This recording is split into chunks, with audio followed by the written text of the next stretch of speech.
ചിരങ്ങ ഇതുപോലെ തോരൻ വെച്ച് കഴിച്ച് നോക്കിയിട്ടുണ്ടോ? നല്ല ടേസ്റ്റാണ് കേട്ടോ, എല്ലാവർക്കും ഇഷ്ടപ്പെടും. അതിനു വേണ്ടി 1/4 കപ്പ് തേങ്ങ, അതിലേക്ക് 2 ചെറിയുള്ളി, 1/2 ടീസ്പൂൺ ചെറിയ ജീരകം, ഒരു നുള്ളു മഞ്ഞൾപ്പൊടി, കറിവേപ്പില ചേർത്ത് ക്രഷ് ചെയ്ത് മാറ്റി വെക്കുക. പാനിലേക്ക് എണ്ണ ഒഴിച്ച് കടുക് പൊട്ടിക്കുക.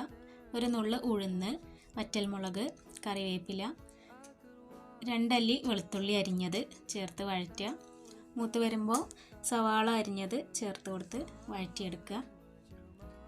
ജസ്റ്റ് ഒന്ന് വഴറ്റിയാൽ മതി. അതിലേക്ക് ക്ലീൻ ചെയ്ത് ചെറിയ കഷ്ണങ്ങളാക്കി മുറിച്ച ചിരങ്ങ ചേർത്ത് കൊടുക്കുക.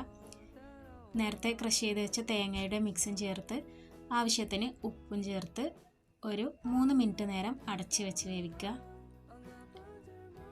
തുറന്ന് കഴിയുമ്പോൾ നമ്മുടെ ചിരങ്ങ തോരൻ റെഡി ആയിട്ടുണ്ട്. നല്ല ടേസ്റ്റിയാണ്, ചോറിൻ്റെ കൂടെ കഴിക്കാൻ അടിപൊളിയാണ്.